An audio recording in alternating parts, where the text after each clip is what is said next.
The Graveyard Horror by Thorp McClusky. Chapter 1. Two Strange Deaths.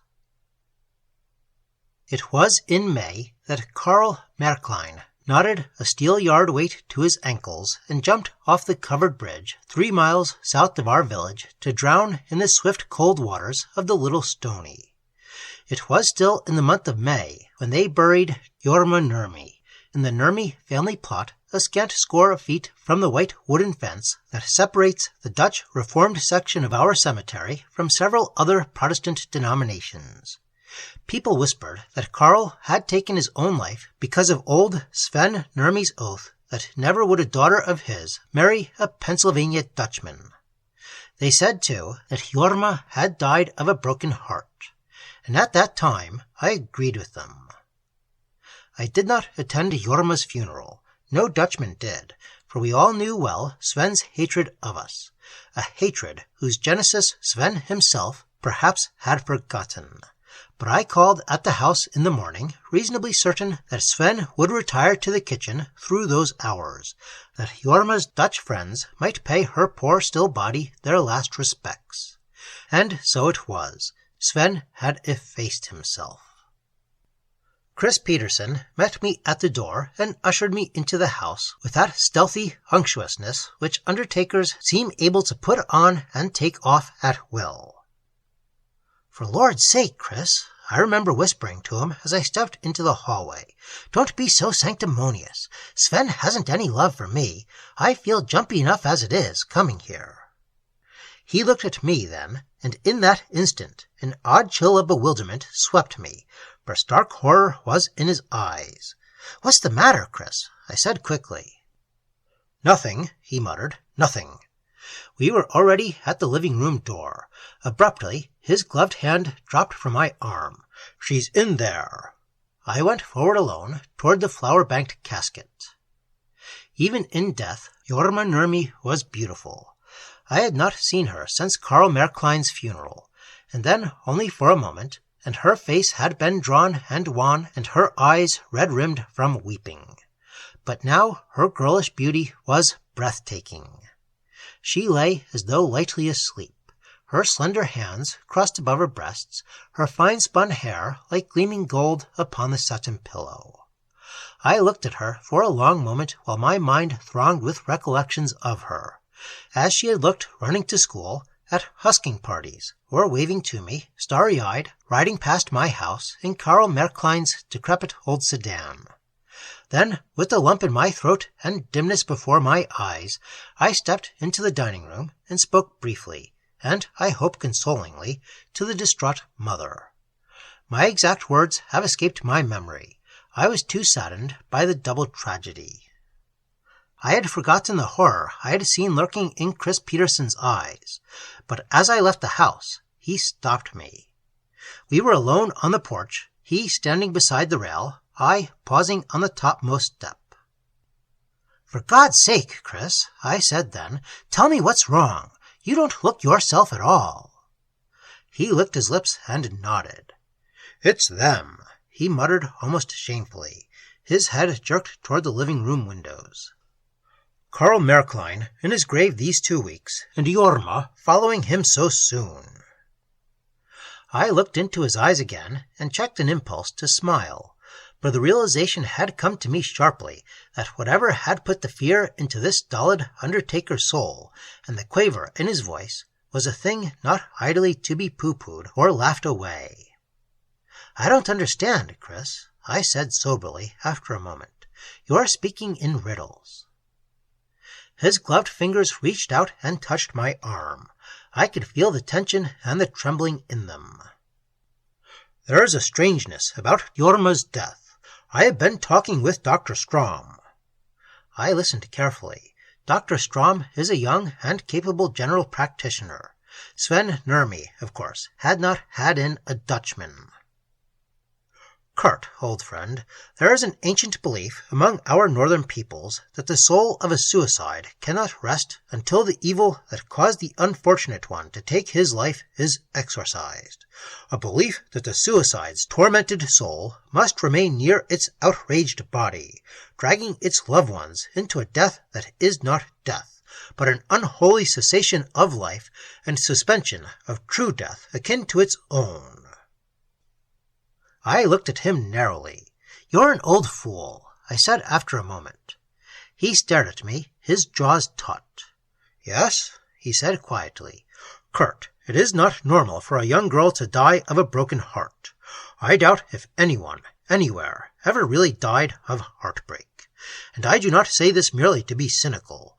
Heartbreak, of course, may cause a person to so neglect himself that death will ensue through secondary causes. But Jorma Nurmi did not die of starvation or thirst or infection. She merely died within 2 weeks.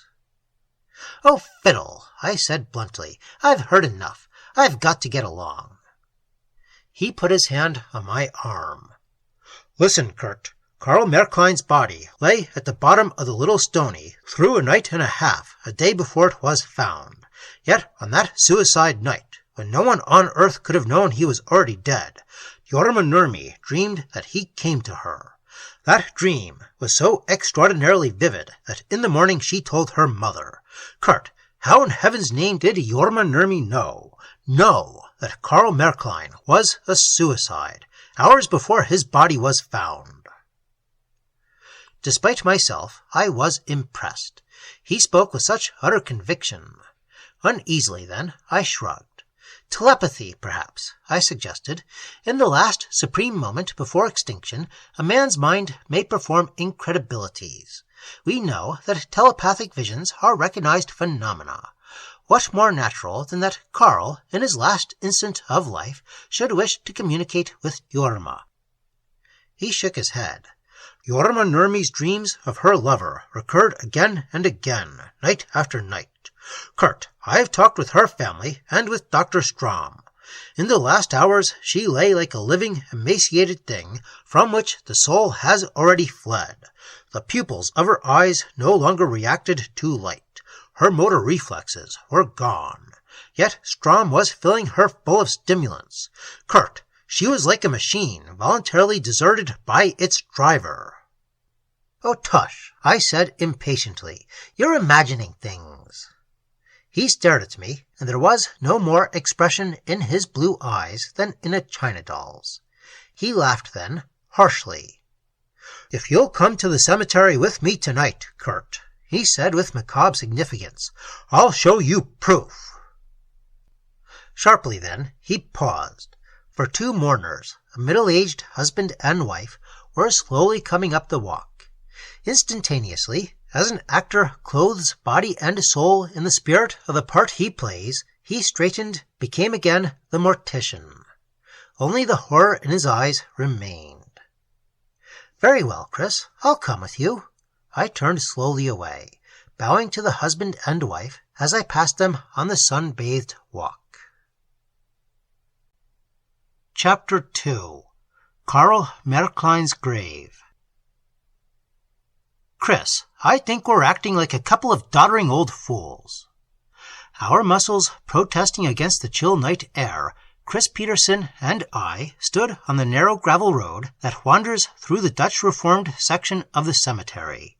It was abysmally dark, for there was no moon. All about us we sensed, rather than saw, the slender-shafted tombstones and the grassy mounds beneath which slept the dead. Then the yellow beam from Chris's flashlight split the gloom, revealed a small new headstone and a grave which still showed the crude rectangular pattern in which the slabs of grassy topsoil had been carefully removed and replaced. Karl Maercklein's grave. Almost resentfully, I looked down at the high-shouldered new grave. 6 moss-filled wired frames and the withered shreds of dead flowers still littered the mound, and I saw that someone had recently placed at the grave head a small cornucopia of zinnias, asters, and foxglove. The unpleasant thought occurred to me that within a score of years at most, I, too, would become a permanent inhabitant of this cemetery. Chris had turned the flashlight beam down upon the grave and was searching, with careful, painstaking slowness, every inch of the turf. At last, he dropped to his knees and commenced parting the withered grass with his left hand. "Kurt!" Crouching at his shoulder, I intently scrutinized the circle of turf located at about the middle of the grave mound upon which he had focused the light. But I could see nothing worthy of interest, only a hump of withered grass and the dead, desiccated remnant of the funeral flowers. And, yes, 2 small holes, close together, barely visible between the blades of grass. Holes that looked as if they might have been made by the fat night crawlers boys use for bait. Chris had put his left hand on my arm. "See there, Kurt," he exclaimed hoarsely. "Those little holes. I noticed them days ago, and the old legends say—" I straightened stiffly. "You're an idiot," I said impatiently. "Those holes were made by earthworms, and you know it. Come, it's getting chilly." Abruptly, he snapped off the flashlight, and the sudden, swooping rush of darkness affected me far more unpleasantly than all his vague, wild illusions. In the black gloom, I heard him breathing heavily.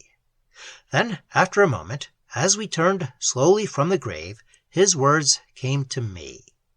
"Kurt, I can feel it. Before many days have passed, you will wish with all your heart that you had helped me cleanse Karl Maercklein's grave tonight." Chapter 3. The Wings of Death. During the days immediately ensuing, I found it oddly difficult to efface from my mind the memory of Chris's vague hints. He had seemed so convinced, and withal so sane, that I caught myself more frequently than I would have believed, wondering if it were not barely within the realm of possibility that obscure phenomena, such as that at which he hinted, phenomena of a half-occult, half-physical nature, might not really be.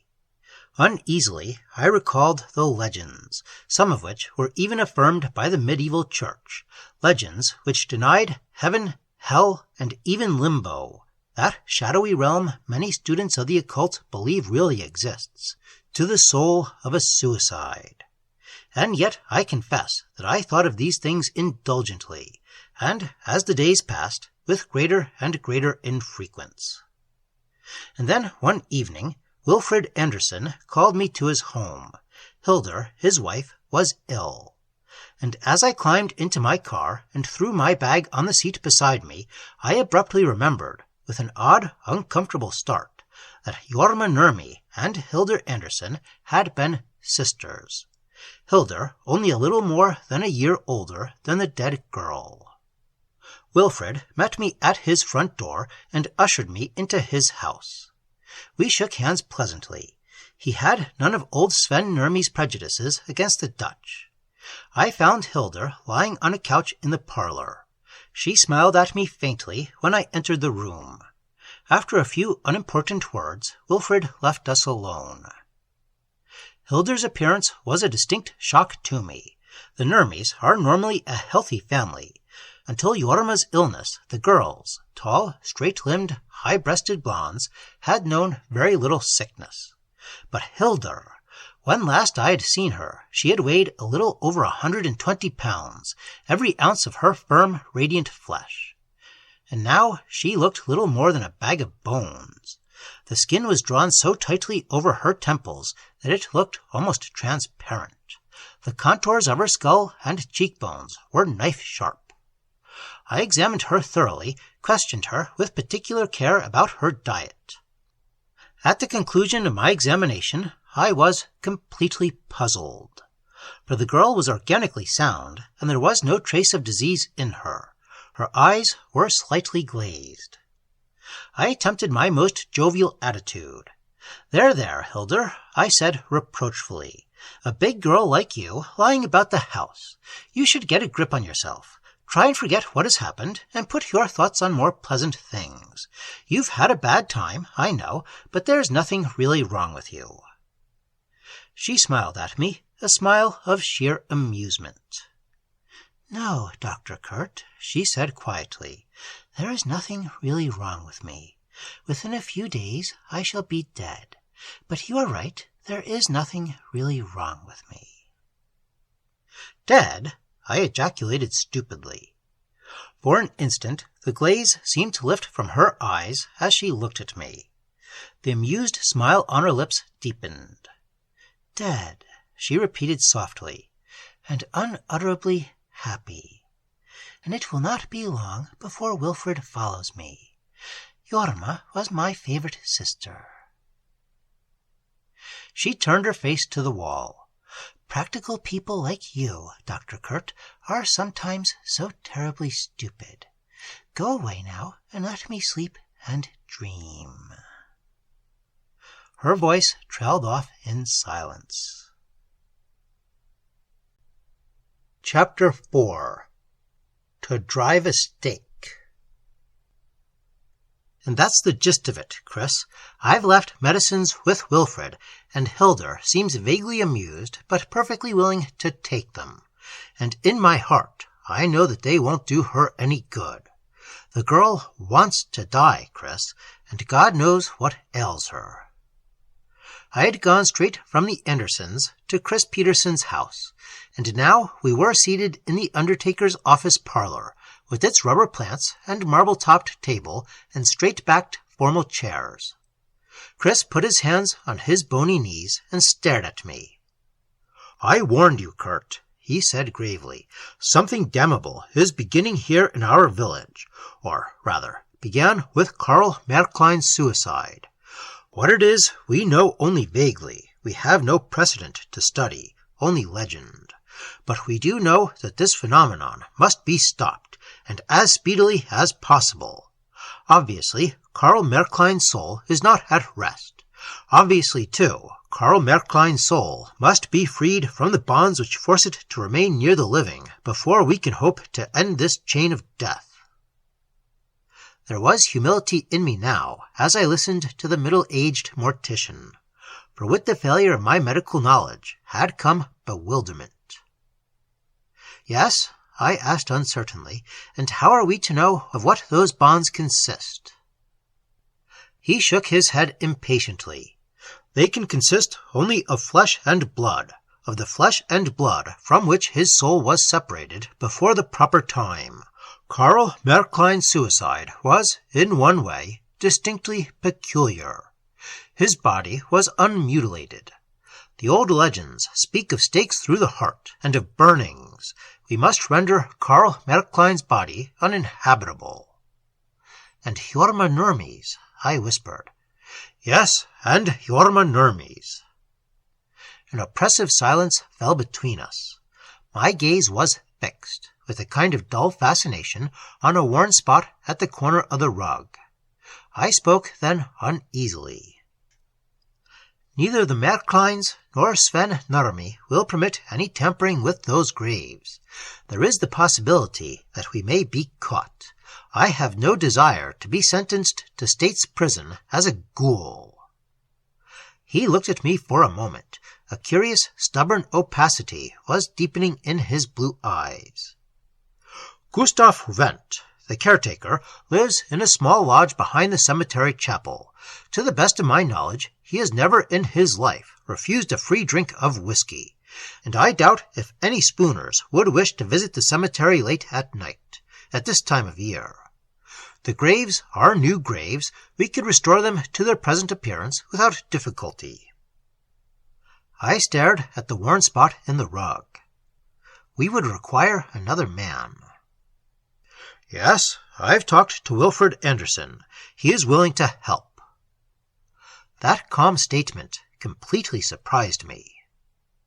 "Wilfred said nothing to me today," I observed, puzzled. Chris nodded. "I told him of your doubt, but he believes as I believe.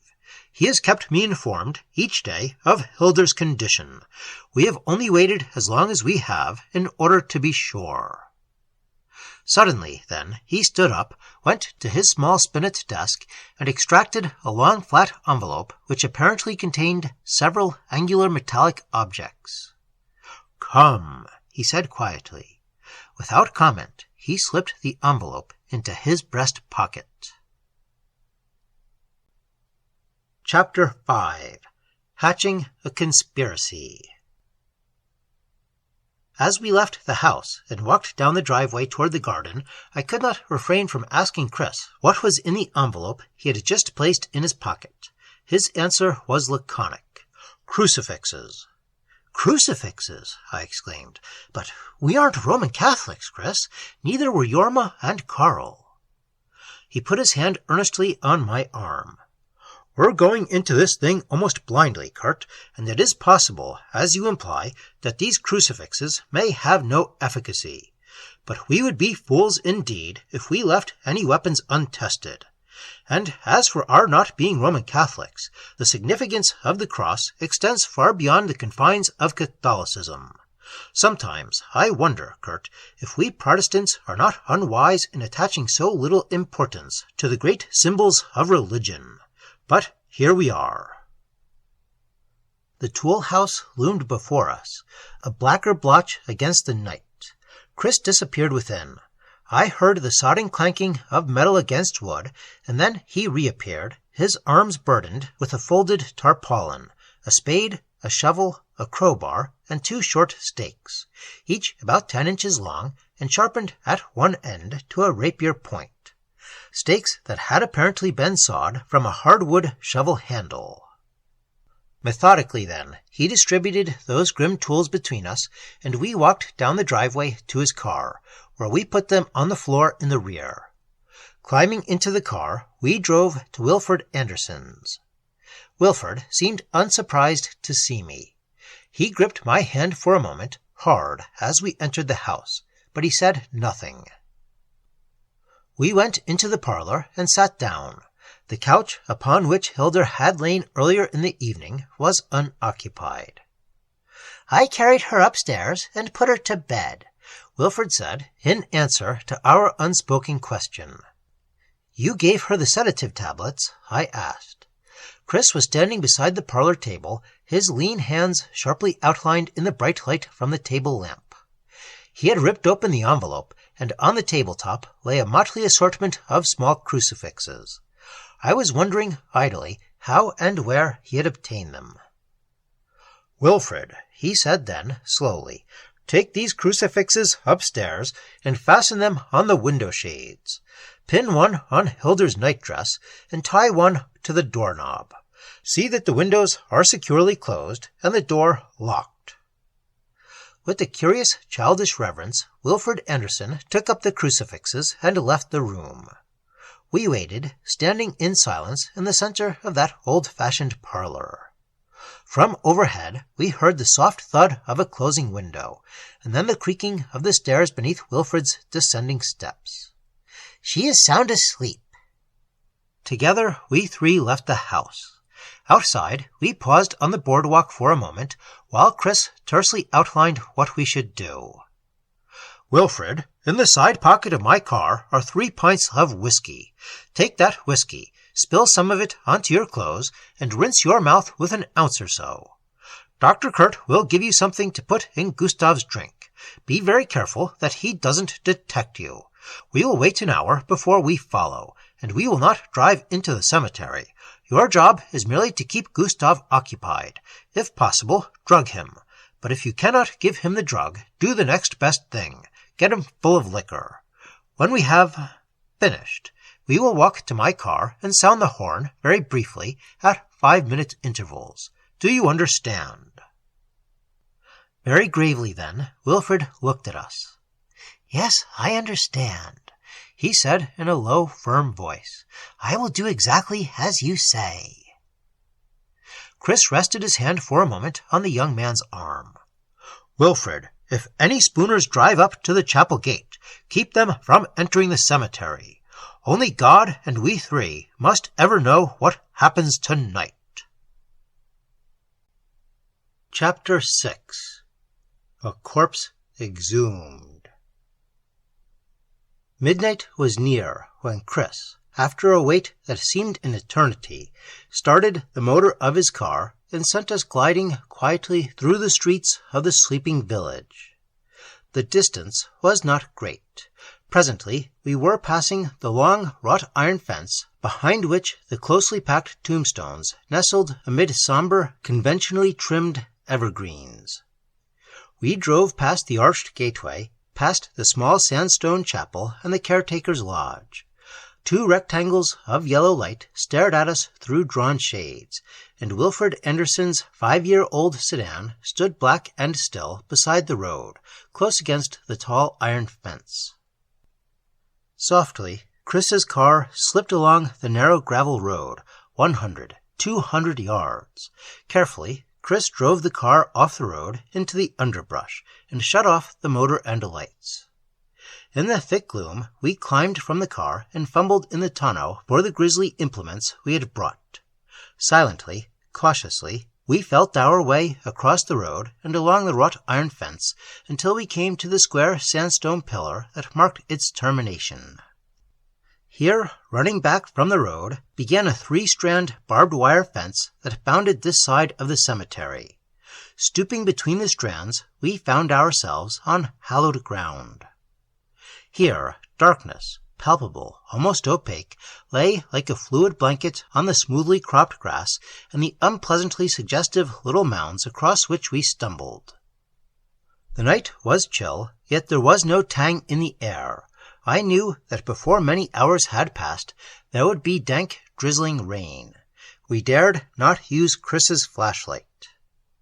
It was not far to the inner picket fence that encloses the Dutch Reformed section of the cemetery. Sliding our macabre tools under the fence, we climbed over the breast-high barrier. Abruptly, Chris stopped. I sensed that he was feeling about for the bits of wire and moss that would mark Karl Maercklein's grave. Presently, he grunted. "All right, Kurt. We'll spread the tarpaulin out here. We'll have to be careful about taking up the sod. The grave must look untouched. I think that it will be safe to risk the light when we replace the sod. It will be very late by then." We began to dig. It was slow, grisly toil. By the sense of touch alone, we cut away the top sod and piled it carefully on a corner of the tarpaulin. Then, with spade and shovel, we attacked the still loosely packed earth and sand beneath. But although we worked doggedly, without pause, while the sweat ran down our backs and the pile of loose earth on the tarpaulin grew waist-high, 2 hours had passed before Chris's shovel grated against the steel vault enclosing the coffin. Then black moments elapsed while we scraped the smooth metal clean. A small circle of ruby light, hardly more than the dullest glove, touched the earth-encrusted steel. We were now 6 feet beneath the lip of the grave, and that dim light could not be seen except by someone in the immediate vicinity. Chris had covered the flashlight lens with crimson tissue paper. He was on his knees, fumbling with the clamps that sealed the vault. 6 clamps and the lid of the vault lay loosely above the coffin. Using crowbar and a spade, we pried it up, lifted it from the grave, and stood it beside the mound of earth. The gray, cloth-covered coffin, as yet untouched by water seepage, lay revealed, pallidly red beneath the flashlight's glow. With professional skill, though with hands that violently trembled, Chris released the silver clamps that locked the coffin lid in place. Carefully, he tilted it back. We were kneeling precariously on the edges of the coffin and the vault at opposite ends of the grave. Between us, beneath our eyes, lay the body of Karl Maercklein. The body lay exactly as it had lain after Chris had prepared it for burial. The hands were folded on the breast, the eyes were closed. There was a 1/4-inch growth of beard on the face, and the nails had grown considerably. The cheeks were sunken, but the throat was bloated, and on the forehead the flesh had turned dark. The clothing about the torso was tight-stretched, and the corpse exuded a noticeable odor of disinfectant mingled with the unmistakable miasma of decay. I looked at Karl Maercklein's body, barely visible in the reddish glow from Chris's darkened flashlight, and felt my flesh crawl. "Chris," I whispered then, "we've made a terrible, terrible mistake. That body is completely dead. It has already begun to decompose. We've let our crazy thoughts run away with us. We tried to inject the supernatural into normal human death. God, let's refill the grave and leave him in peace." Through minutes that dragged leadenly, Chris crouched there above the head of the casket, while the dank night silence sent chill after chill of fear and horror sweeping my body. Then his voice came to me in a strange, hoarse whisper. "Yes, yes, but I must first be sure." I saw his right hand fumble within his coat, emerge clutching a small scalpel. The hand moved downward. The scalpel sheared through the flesh above a rotting artery. Then Chris's fingers pressed gently against the dead flesh. From the small incision oozed a thin trickle of embalming fluid. "Dead," he whispered then. "Utterly dead. I must have been mad."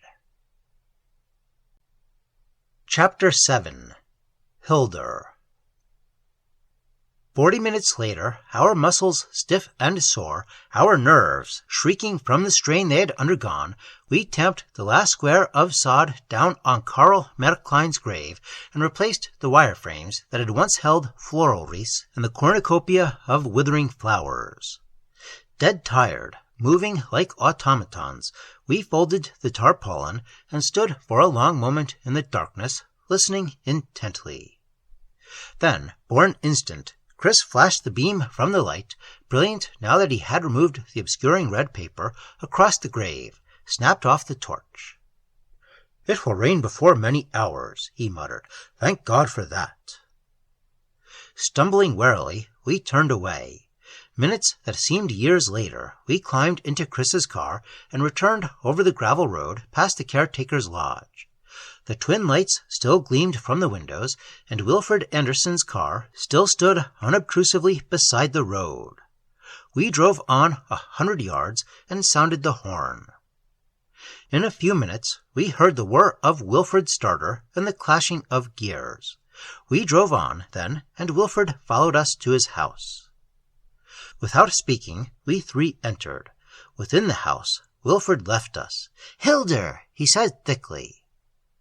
Like dream sounds, I heard his footsteps ascending the stairs, and then, splitting the quiet, came his agonized scream.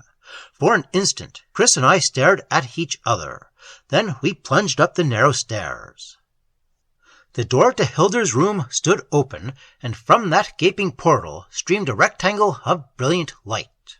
Like men amuck, we burst into the room. Wilfred Anderson stood in the center of the hooked rug beside the bed, his young figure tense, his haggard eyes riveted on the lax, still body of his wife, crumpled there among the disheveled bed coverings like a bit of incredible waxworks. God, when I had visited her earlier in the evening, she had been thin, emaciated, almost beyond belief, but now she was literally unrecognizable. She was a skeleton, over which thin parchment had been stretched. Her right hand, hanging limply over the side of the bed, seemed almost transparent.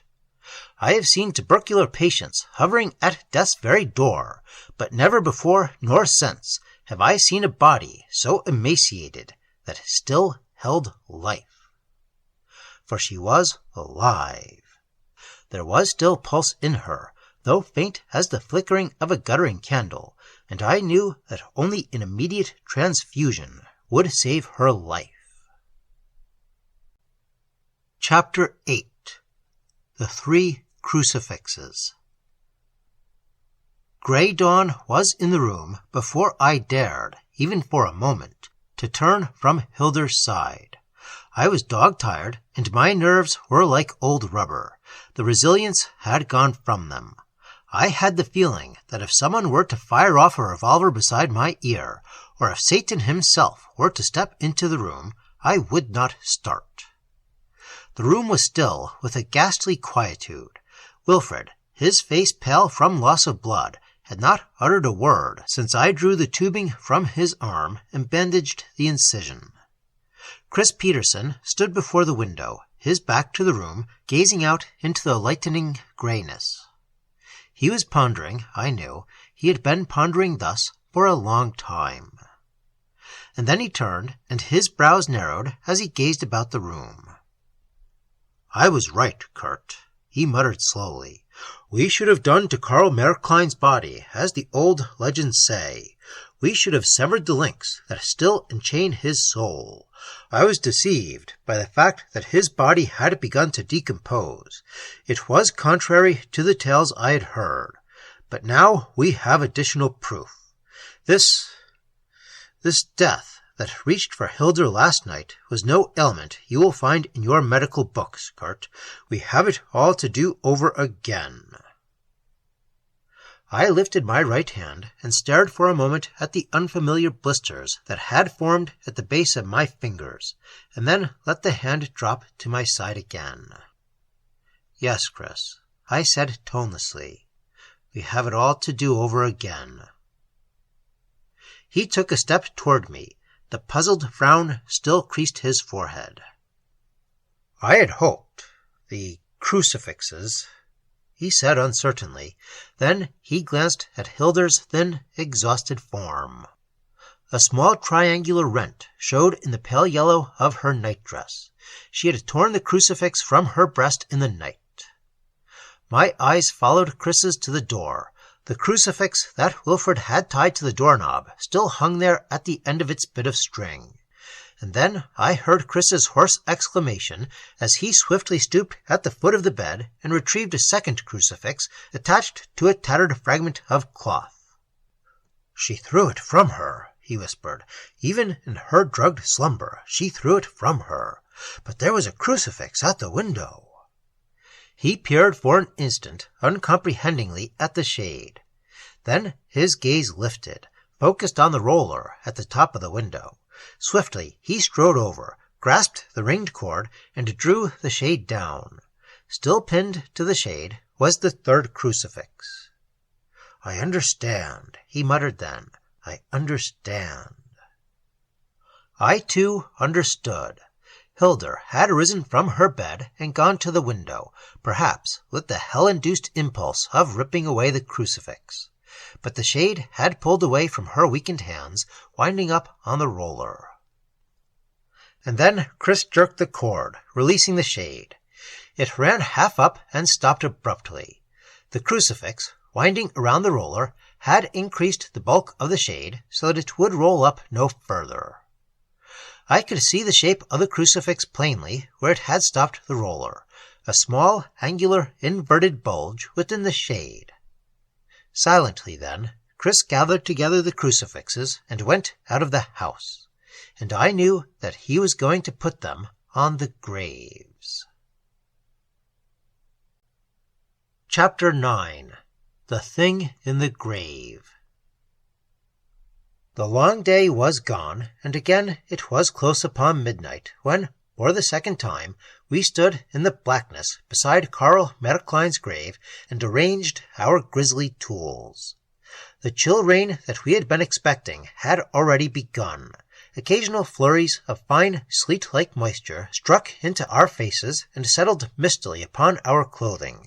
Small chance, we told ourselves, that spooners would come near the cemetery tonight. Swiftly, Chris removed the two crucifixes from the head and foot of Karl Maercklein's grave and put them carefully within his coat. Despite the unaccustomed lameness in our muscles, we worked much faster, once we began to dig, than we had labored 24 hours ago, for we were in less fear of interruption, and, too, the earth through which we had already dug was now broken up and easier to handle. In less than an hour, Karl Maercklein's casket lay open, and Karl Maercklein's face stared upward at us, ghastly beneath the dull reddish beam from Chris's shaded flashlight. And ghastly, too, for another reason. A reason that sent the ice coursing through my veins like needles of fire. A reason that sucked the strength from my crouching legs and clutching hands, and swirled my brain with a temporary vertigo that almost plunged me, a gibbering madman, head foremost upon the corpse. For Karl Maercklein's face had changed. The reddened cheeks were no longer sunken, and the bloating was gone from the throat, and the beard was only slightly noticeable, about as it had been, Chris told me afterward, when first he saw the body.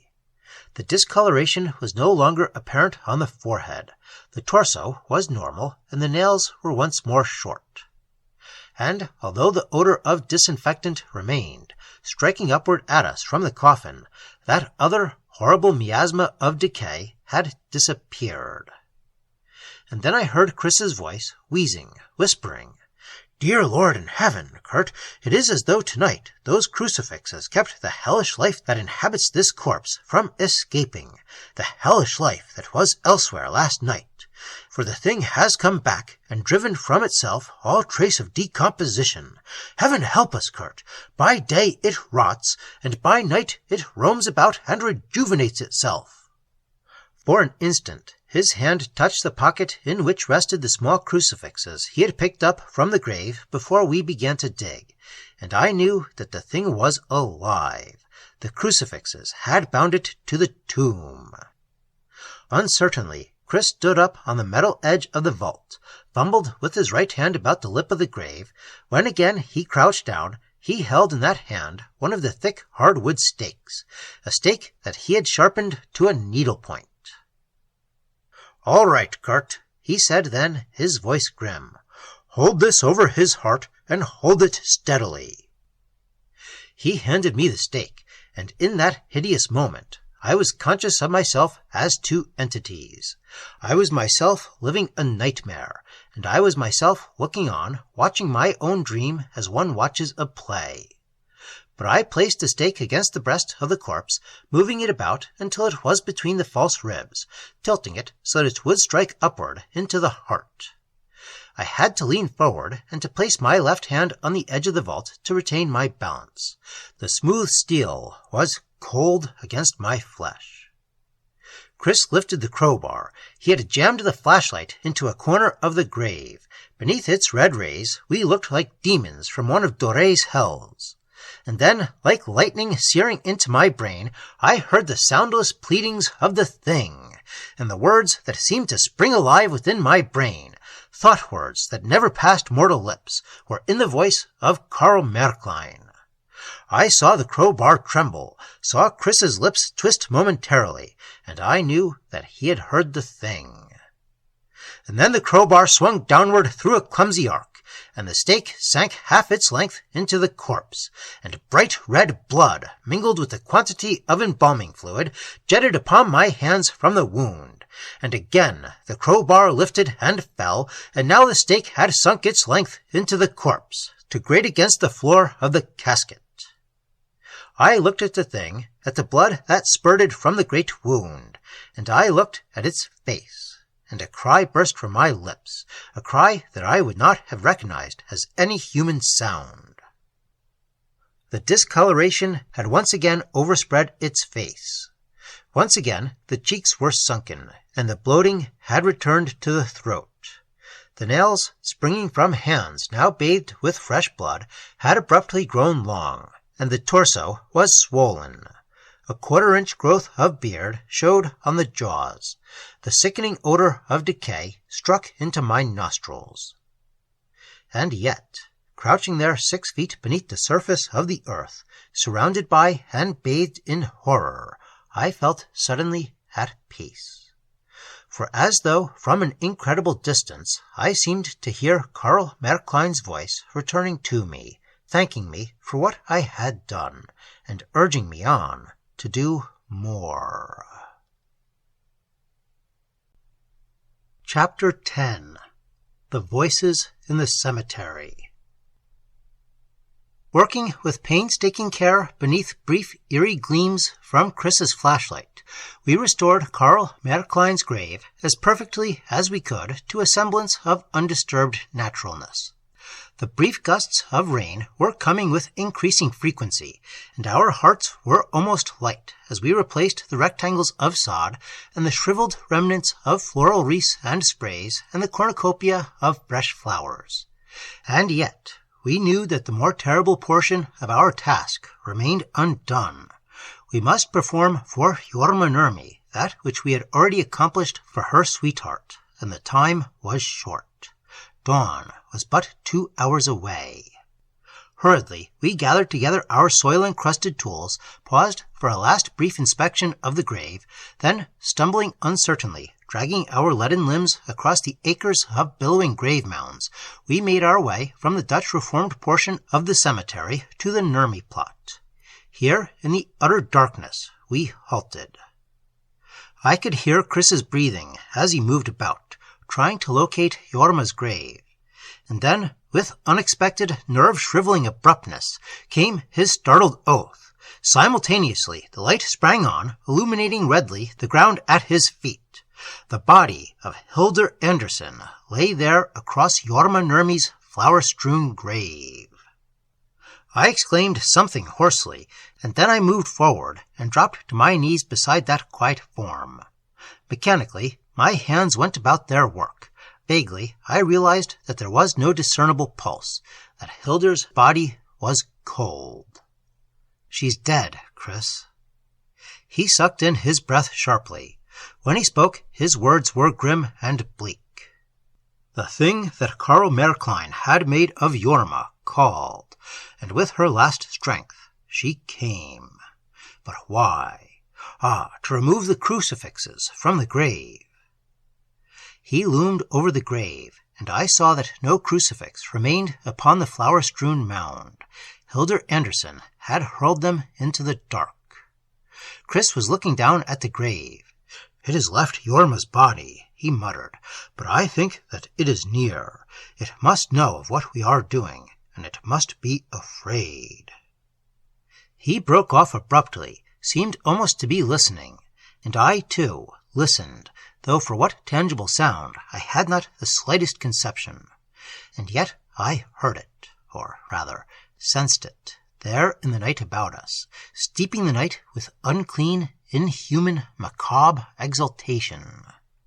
And the horror was that the thing was Jorma, a hellish distortion of the Jorma I had known, and it was as though a second, vaguer individuality shadowed the invisible presence that was Jorma. I also seemed to know that Hildur was there, anxiously questioning. "God, Chris," I mumbled then, "I can feel things, watching us." For what seemed an eternity, he stood there. "Yes," he said at last slowly, "Jorma is watching, and Hildur, and I can feel the strength and the uncleanliness in Jorma, but Hildur seems somehow anxious and lost. I wonder." I peered into the blackness, as though by straining my eyes I could glimpse the intangible, the invisible. I sensed then that in the darkness he had stooped, had lifted gently Hildur Anderson's body from Jorma's grave and put it as gently down. For time flew that night on sable wings, and there was much that remained undone. We began to dig, first putting aside the scarcely wilted floral pieces and removing the blocks of sod with meticulous care. The sandy soil beneath the thin blanket of grass was still loose, and we dug now with gruesome, mindless efficiency. It was as though our muscles had gradually learned of themselves how to dig in the dark. I have a fragmentary recollection of removing my jacket and placing it over Hildur's still form. The intermittent mistiness had turned into a chill, fine rain. And as we worked, the odd conviction returned to me, again and again, that Jorma Nurmi's spirit, somehow no longer the sweet, clean soul I had known, but a soul distorted as though seen in reflection in some enchanted mirror that left it a gargoylish thing of alien evil, hovered above us both, and laughed as we dug. "God, Chris," I remember saying, as we neared the lid of the vault, "I don't think that whatever is hovering above us, watching us, has the least fear of what we're going to do. It seems amused." Chris did not reply, for at that moment the spade and shovel grated against the smooth steel lid of the vault, and there was the work of unclamping the lid and lifting it aside, of releasing the silver clamps within the vault and opening the white satin coffin. Once again, I gazed upon the sweet young face I had known and loved, weird now beneath the reddish glow from Chris's shrouded flashlight, quietly calm and serene amid the awful accoutrements of death. I was grateful in that moment that the grave had not yet had time to progress far in its terrible task of dissolution. Jorma's face, except for the slight puffiness beneath the eyes and the jawbone, was as beautiful as in life. And yet, her fine blonde hair lay upon a small satin pillow, and I steadied my precariously poised body against a 6-foot wall of cold, damp earth. And already a thin film of rain covered her face, her virgin white dress, her folded hands. "The stake," Chris said, his voice horribly calm, and as calmly my right hand reached out and grasped the thick section of shovel handle he had sharpened to a rapier point. I saw the crowbar swing up. The crowbar fell heavily, lifted again, and beneath my hand the stake had settled 3 inches into the still young breast. And as I felt it move downward between my fingers, I shuddered, for it had met with more resistance than had that other driven into Karl Maercklein's rotting body, and yet no spurt of blood welled through the torn, indented dress. Again and again the crowbar fell, and with the third blow I could feel the tip of the stake root itself firmly against the bed of the casket. Yet about the wound had appeared no blood, only a slight oozing of embalming fluid. No fantastic change had taken place in the corpse. It lay there stilly beneath our eyes, unchanged, the body of one dead. I wiped my brow. Chris was looking down at the corpse. "Strange," he muttered. "I had thought. And yet, we have done what we did to Karl, and it is nearly dawn." He commenced tilting the satin-lined lid over the corpse.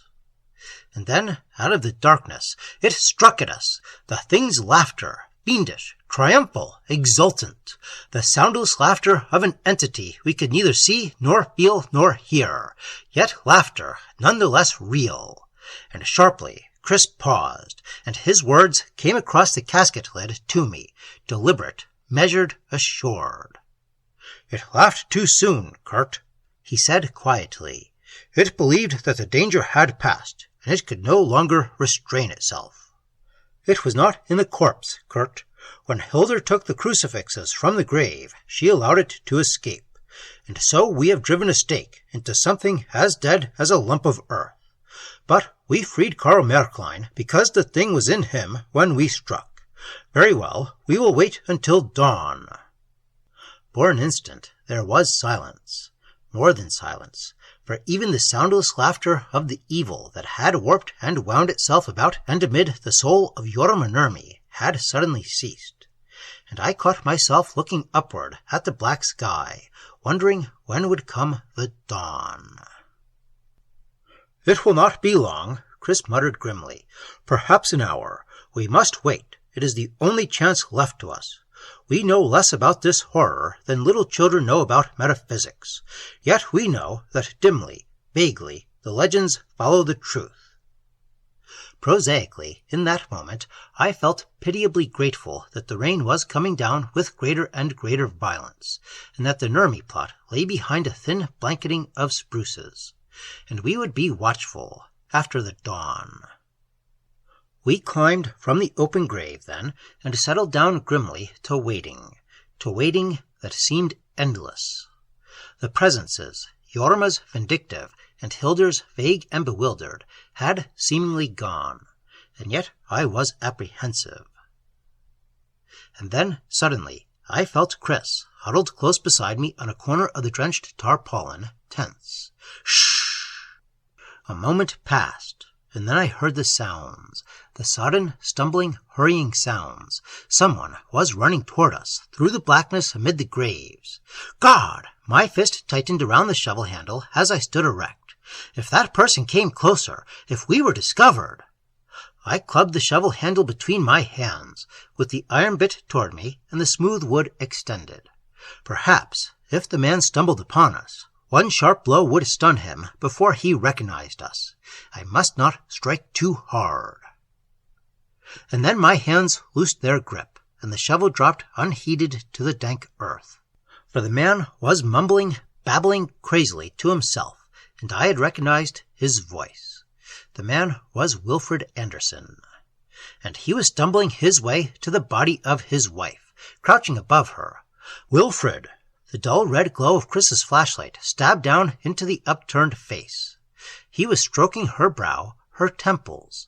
Wilfred! It was Chris speaking, soothingly, trying to calm the man. She's dead, Wilfred. Dead? He turned toward us slowly. Dead? Beads of moisture gleamed redly on his haggard face. She is not dead! His voice was full of a wild, insane conviction. Jorma came to me, there in Gustav's lodge, and told me that she was here, and what I must do in order to regain her. His lips curled back from his teeth, and his muscles, as he crouched there, tightened. Fill up that grave, you damned ghouls! Fill up that grave, or I'll kill you both here and now with my bare hands! He was crouching like an animal at bay, crouching above the still body of his wife.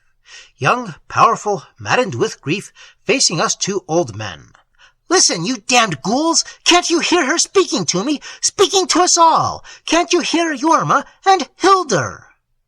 Dear God, as though from deep within our own minds we heard those soundless voices speaking to us. Speaking to us by some ghastly telepathy the occultists may be able to explain, but which I cannot. Dr. Kurt! Doctor! It was Jorma's voice. I would swear that it was Jorma Nurmi's voice, recognizable beyond any doubt, and yet horribly, horribly changed, as though a curtain of evil partly obscured a soul that had once been beautiful. I cannot describe, no man could describe, the crawling intensity of that moment. For before, there had been only the conviction of those presences watching, but now... Why Jorma seemed to speak to me, I do not know. Perhaps because I had always been like fatuous old putty in her hands. Dr. Kurt! Dr. Kurt! It's Jorma! Little Jorma! Don't you recognize me? Don't you remember me? Go away and leave me in peace, and I will let Hildur go. There, you hear? Wilfred Anderson said suddenly. His voice was a rising snarl. You hear? And then, weakly, and with a strange wondering plaintiveness, as though she did not quite understand, I seemed to hear a second voice, Hildur's voice. Make them do as Jorma says, Wilfred. Jorma knows best. And I knew that the evil that had been Jorma Nurmi was laughing in exultation as it heard. Suddenly, Chris Peterson spoke. The sound of his voice startled me. It was so different from those incredible thought images that seemed to originate within my own brain, and so quiet and sane after Wilfred's tormented babblings. You should be with Karl, Jorma, he said slowly, and my flesh shriveled, watching him speak as though to empty space. This interlude should never be.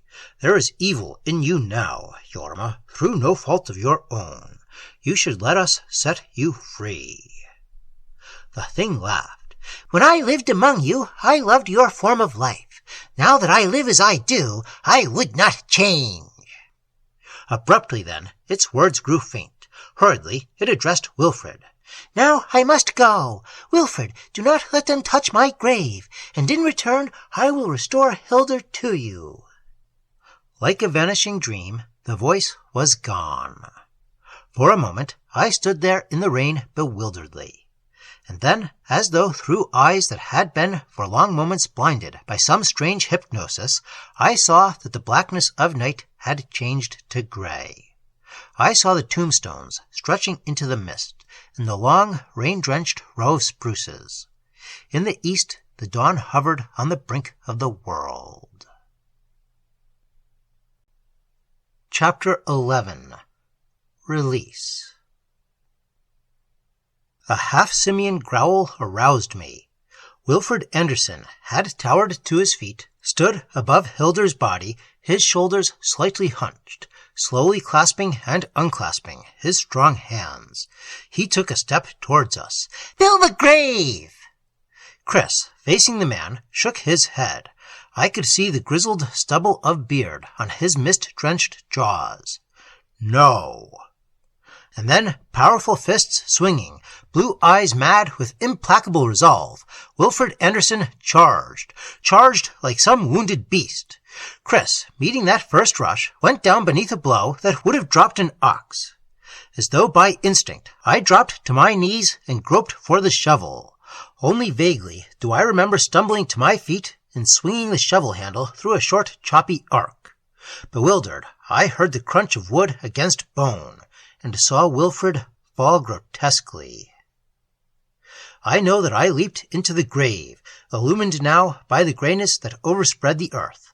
I know that for a moment I was aghast as I looked upon the moisture that had collected in small pools on Jorma's dress, on her white satin pillow. I remember the choked scream that burst, then, from my suddenly nerveless lips. A mist had seemed to collect at the bottom of the grave and within the casket, a mist so elusive and vague that in that first moment I had been unaware of its presence. And that mist was pouring, as though drawn by some internal suction, into the nostrils of the corpse. And that 2-inch thick stake that Chris Peterson had sledged through Jorma Nurmi's breastbone and spine was slowly rising upward from her shattered breast. With the slow, inexorable motion, smooth and irresistible as the rising of the plunger of a hydraulic ram, it was being forced out of her still body. Inch by inch, it was emerging from its flesh sheath. And a spattering of embalming fluid was welling from the lips of the wound and spreading over the white satin dress. Faster now, the twin ropes of grey smoke were pouring into Jorma Nurmi's nostrils. The stake had protruded nearly its entire length. It had begun to waver, to oscillate.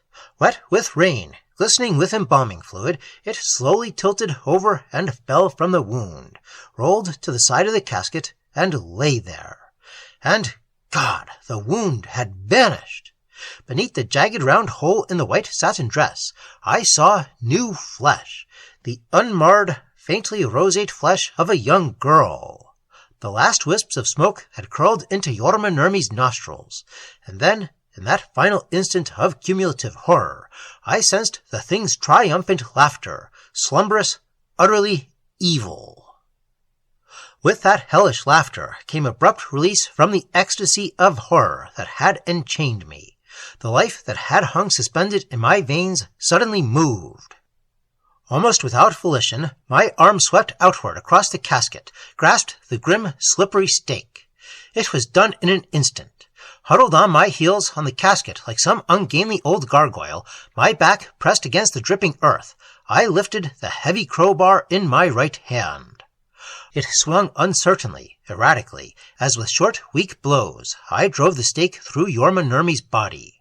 How many times the bar of iron rose and fell before the thick stake ground against the solid wood of the casket, I will never know. Perhaps 3 strokes, perhaps 6. I remember only the clean red blood that welled from the wound and thickened and spread over the white satin dress, and the pleading mist that seemed to clutch at my hands, and the swift returning puffiness at Jorma Nurmi's throat.